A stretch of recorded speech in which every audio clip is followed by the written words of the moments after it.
So I don't normally rant on YouTube, but I feel like this is an issue that has to be somehow addressed.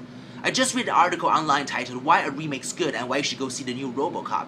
And now I feel the urge to sue the website for hiring the writer and all the psychological damage his words has cost me. Granted, I've seen the new RoboCop, and I actually found it surprisingly solid. A much better effort than I could have ever hoped it to be.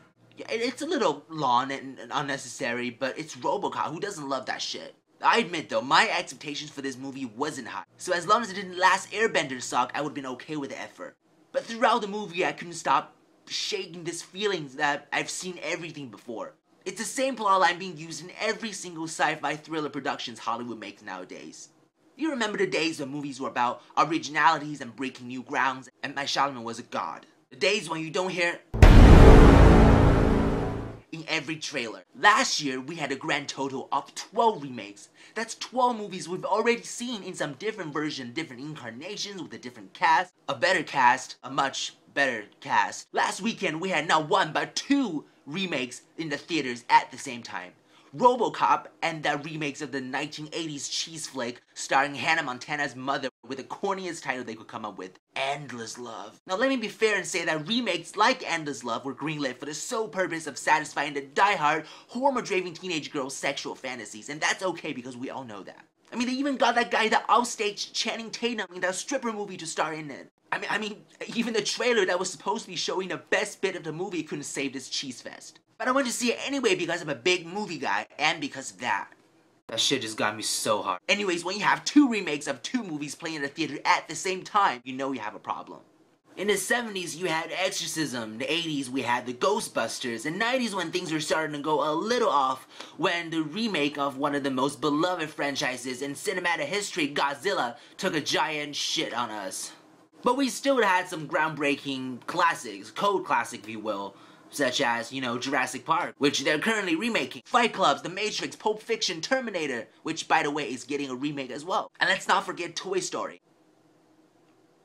Not ashamed to say that movie had me in tears, like it did to Oreo Man. In early 2000s, a swarm of movies that seemed to have came out of nowhere, when Sony made fanboys all over the world to engage in open internet warfare with the release of Spider-Man, which, mind you, was remade less than a decade after the last entry of that series, Spider-Man and that 70s emo Peter Parker.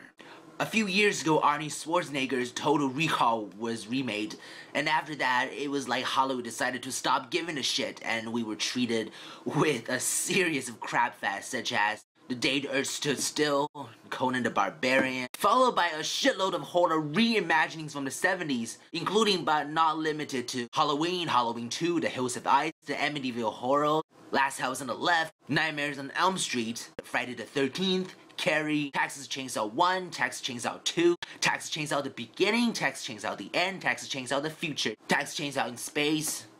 The list goes on and on.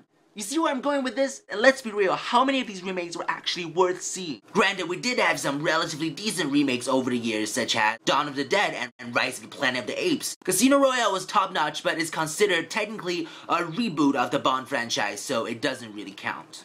Remakes genuinely lead to disappointment and letdowns, let's just say that. 16 years later, I'm still scarred from Godzilla. Fuck you, Inspector Gadget. Also, have you heard of that remaking Godzilla again for next year, but starring Kick-Ass this time? Maybe that's why I wasn't so excited when it announced that RoboCop, another childhood favorite of mine, was getting a remake. The times and circumstances, along with fans' expectations, make remakes genuinely hard to please.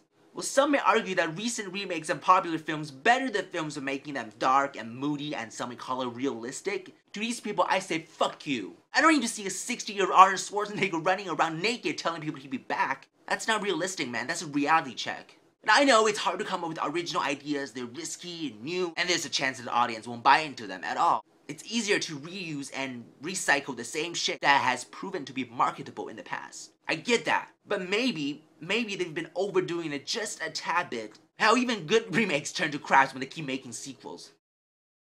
Motherfucking Robert knows? Even The Godfather couldn't save this one. This is Kev, signing out.